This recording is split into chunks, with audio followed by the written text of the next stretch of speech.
हे दोस्तों, कैसे हैं आप? आई होप कि आप सब अच्छे हैं। तो फिर फ्रेंड्स, बिना समय गवाए चलिए वीडियो स्टार्ट करते हैं। तो आज एक और टॉपिक है जो कि आपका केमिकल काइनेटिक्स का है। बहुत इंपॉर्टेंट है। इस तरीके के क्वेश्चंस आप टेस्ट में, पीवाईक्यू में, मॉड्यूल में हर जगह देखते होंगे। और इस तरीके का क्वेश्चंस हर साल आता है, बिना मतलब अगर 10 साल में 9 बार लगातार आया ही आया होगा इस तरीके के क्वेश्चन, जितना कि मैंने देखा है। तो ये है आपका initial rate method for determination order of reaction. पहली बात तो यहाँ पे कुछ लोग ऑर्डर ऑफ रिएक्शन इसका बताएंगे 2 1 3, ये भी करेक्ट है। लेकिन इससे स्टोइकोमेट्रिक कोएफिशिएंट से ऑर्डर नहीं निकाला जाता, उसका एक अलग तरीका है। इसमें आपको दो मेथड बताएंगे। एक आप थोड़ा सा दिमाग लगाकर सोच कर कैसे कर सकते हैं, और एक आपको बेसिक कैलकुलेशन से कैसे करते हैं। तो दो मेथड हम आपको बताएंगे। तो चलिए, यहाँ पे हम आपको फर्स्ट मेथड बता दे रहे हैं। यहाँ पे हम आपको बताएंगे फर्स्ट मेथड, यहाँ पे हम आपको बताएंगे सेकेंड मेथड। बेसिकली यहाँ पे हम आपको फर्स्ट मेथड बताएंगे और यहाँ पे सेकंड मेथड बताएंगे। तो दोनों मेथड से कैसे करना है। पहले मेथड में क्या करना है आपको, जैसे आपको एक ऑर्डर निकालना है। एक ऑर्डर ऑफ रिएक्शन क्या है, तो ऑर्डर ऑफ रिएक्शन ओवरऑल देखिए, ए का अगर आपको निकालना है तो आपको बी को सेम लेना पड़ेगा। तो बी यहाँ पे आप देख सकते हैं कांस्टेंट है। तो यहाँ पे आपका बी क्या है, कांस्टेंट है। तो बी जब कांस्टेंट है तो ए का ऑर्डर ऑफ रिएक्शन निकल सके, क्योंकि ए का निकालना है तो बी उस समय कांस्टेंट होना चाहिए। तो ए का यहाँ बी यहाँ पे कांस्टेंट है, तो ए क्या हो रहा है, डबल हो रहा है। ए का अगर कंसंट्रेशन डबल कर रहे हैं, यहाँ पे देख लीजिए आप, कंसंट्रेशन डबल, अगर ए का कंसंट्रेशन डबल हो रहा है तो रेट ऑफ रिएक्शन देख लीजिए यहाँ पे आपका कितना टाइम हो रहा है, 2 का डबल हो रहा है। तो यहाँ पे आपका रेट ऑफ रिएक्शन क्या हो रहा है, 2 × डबल हो रहा है।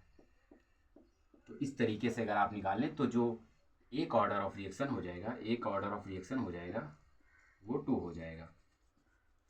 तो यहाँ पे रेट का जो ऑर्डर ऑफ रिएक्शन जो होगा, ऑर्डर ऑफ रिएक्शन के ए की पावर यहाँ पे 2 आ जाएगी। अब इसी तरीके से बी का निकालते हैं। तो जब बी का निकालेंगे आप, तो यहाँ पे आप बी देख लीजिए। बी में जब ए सेम हो तो यहाँ पे आपका ए सेम है, यहाँ पे ए का कंसंट्रेशन सेम है, तो बी क्या हो रहा है, डबल होने पे रेट भी डबल हो रहा है।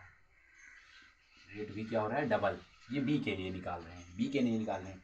तो कंसंट्रेशन डबल होने पे रेट भी डबल हो रहा है, तो मतलब ये फर्स्ट ऑर्डर रिएक्शन है। तो यहाँ पे आपका बी के ऊपर आ जाएगा 1। आई होप कि इतना आप पढ़े होंगे, क्योंकि मेरा कॉन्सेप्ट यही है कि किस तरीके के क्वेश्चन आते हैं उसको किस तरीके से सॉल्व करना है। Rate of order of reaction आप पढ़े होंगे।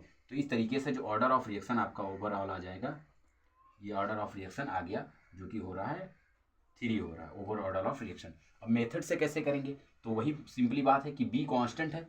बी आपका कांस्टेंट देख ली, ए का निकालना है तो बी कांस्टेंट है तो ए का निकालिए। तो ए का आप रेट ऑफ रिएक्शन सिंपली लिख सकते हैं 2 × 10⁻⁴। ये rate of reaction, rate of reaction यहाँ पे लिखेंगे, ये ऑर्डर ऑफ रिएक्शन नहीं है,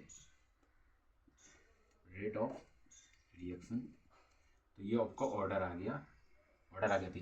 तो रेट ऑफ रिएक्शन जब बी कांस्टेंट है, तो बी कांस्टेंट है यहाँ पे, तो ए का 2 × 10⁻⁴ कितना हो गया, 8 × 10⁻⁻⁴ हो गया।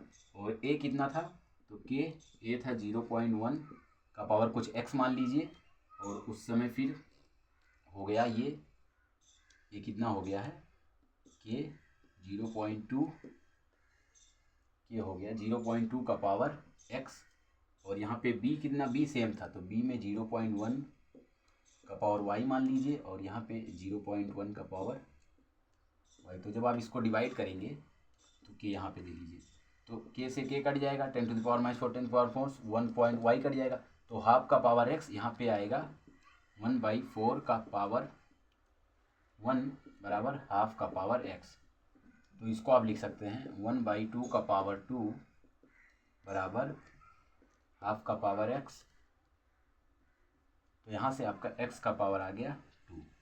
तो ये किसका है, ये a का निकाल लिया हमने, x का 2 आ गया, और यहाँ से a का भी 2 आ रहा है। इसी तरीके से आप b का निकाल लीजिए। b में जब a सेम हो तो यहाँ पे है 2 × 10⁻⁴ × 4 × 10⁻⁴, यहाँ पे हो जाएगा k। अब a का यहाँ पे क्या है, a b सेम है, तो मतलब अब a सेम है, तो 0.1 का पावर x, 0.1 का पावर x k, 0.1 का पावर y और 0.2 का पावर y। तो ऐसे काट देंगे, ये भी कट जाएगा आपका, यहाँ पे सेम कट जाएगा। तो यहाँ पे आएगा हाफ का पावर 1 बराबर हाफ का पावर y। तो यहाँ से आपका y की वैल्यू आ जाएगी 1। तो y की वैल्यू 1 आ गई। तो इस तरीके से भी आपका प्रूव हो गया कि इस तरीके से रेट ऑफ रिडक्शन। तो ये हो गया नेक्स्ट। अब मिलते हैं अगले वीडियो में। Thank you.